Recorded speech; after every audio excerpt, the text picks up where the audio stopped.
Editor of politics.co.uk. Ian, thank you very much for being with us. You're live here on RT. Ian is in London, joining us from there. So from your point of view, was there any reason to mention RT in the same breath as jihadists? No, it's abysmal nonsense of the highest order. But it does sort of seem to serve to show the extent to which people have lost their minds over RT, really, especially in Washington and London, where criticism of the channel is now so vicious, so violent, that someone could find themselves uttering the sentence that was uttered, comparing it to ISIS, comparing it to Boko Haram. Quite plainly, to any right-thinking person, that would be an absurd comparison. Let's talk about if this is it's not actually the first time that RT has been listed as a concern for the U.S. media. I want us to take a listen to this quickly. This is Hillary Clinton, I believe, and Kerry. Just a clip of them saying what I've just said. Propaganda bullhorn that is the state-sponsored Russia Today program has been deployed to promote, actually Russia Today network has deployed to promote President Putin's fantasy about what is playing out on the ground. We are in an information war, and we are losing that war. I'll be very blunt in my assessment. The Russians have opened up an English language network. I've seen it in a few countries, and it's quite instructive. We can't allow ourselves to be outcommunicated by our enemies. Well, we just heard Hillary Clinton even saying this is an information war and we seem to be losing it. This, of course, came at the back of the U.S. government funding, asking for more media money to be obviously spread across U.S. media to counteract that. So my question is to you, then, is this all about money? Who's got more money to have, I suppose, more narratives out? No, really. I mean, this is about globalization of news media and a fear that you get in many sort of leading Western countries that there may be competition coming suddenly from other areas. I mean, Al Jazeera is the obvious other channel to mention.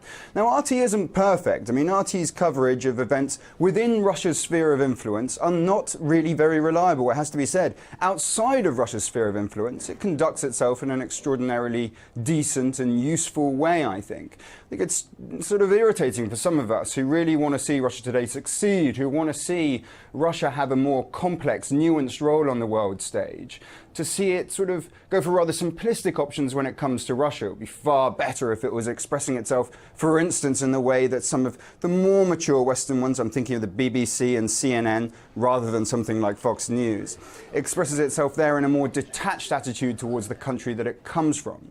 Nevertheless, the attacks towards RT are completely disproportionate to the problems of the network itself, and is being viewed this way because there's a terror in London and in Washington of new upstarts, of new information coming up and challenging the narratives that they have owned for the last 50 years or so.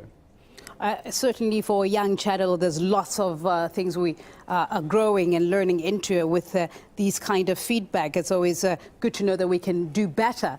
But just before I let you go, Andrew Lack said he's going to promote America's image in the world. Are we going to see some huge, different kind of styling campaign, more propaganda?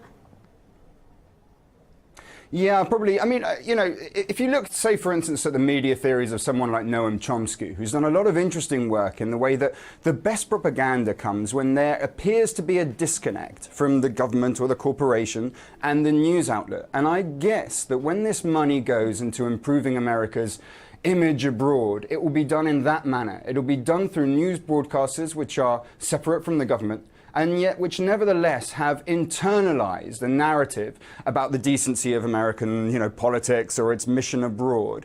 So it works as a much more effective kind of propaganda. The same thing has happened in a rather different way, I think, but with the BBC.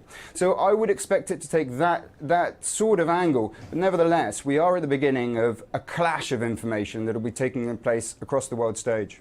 Ian Dund, I appreciate your time, journalist and editor of politics.co.uk. Thank you very much. Thank you.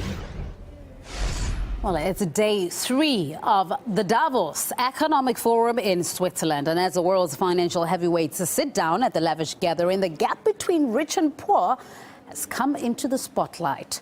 A new sobering report from an anti-poverty organization has exposed the scale of the problem.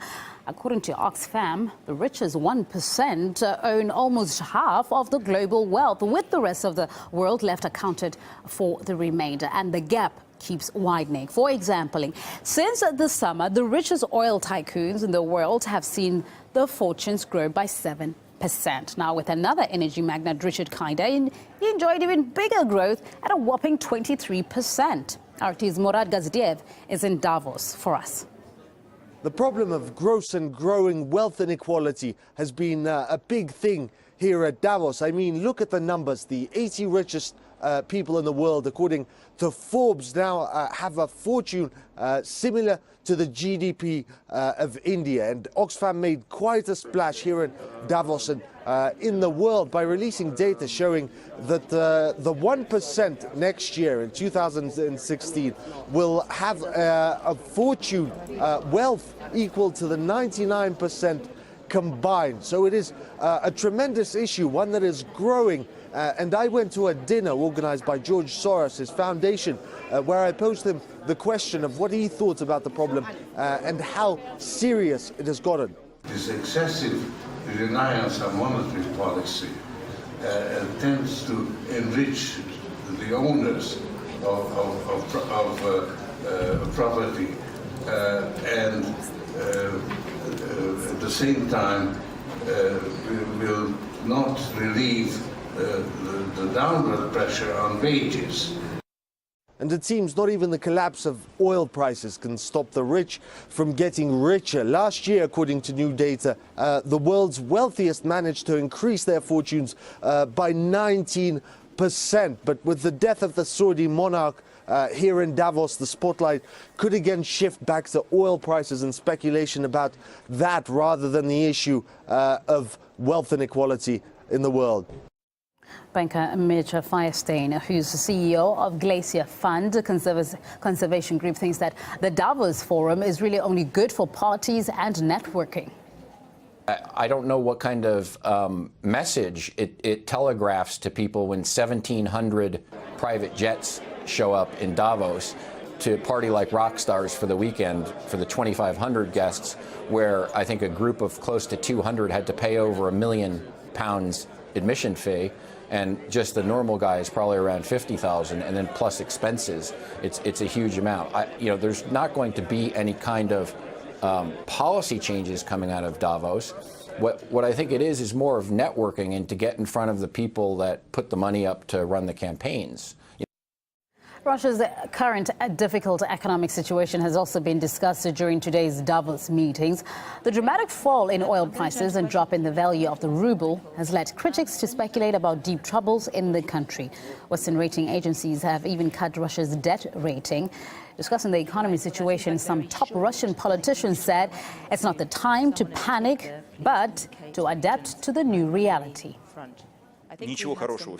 Nothing is good about the current situation. It's very grievous and it will get worse. The anti-crisis plan of 2015 has to be designed to adapt to, as we called it in 2008, a rough landing. It won't be as quick, but it will be rough. And everybody has to learn to live in the new conditions, from the average citizen to big corporations. We don't need to minimize the effect of the sanctions. I'm against the sanctions. They're destroying the global infrastructure. Regional conflicts happen. If the sanctions are the new pressure tool, it will lead to a new type of globalization, a more expensive one. This is a method of submission that is breaking normal agreements. It's destabilizing the whole world, not only relations with Russia.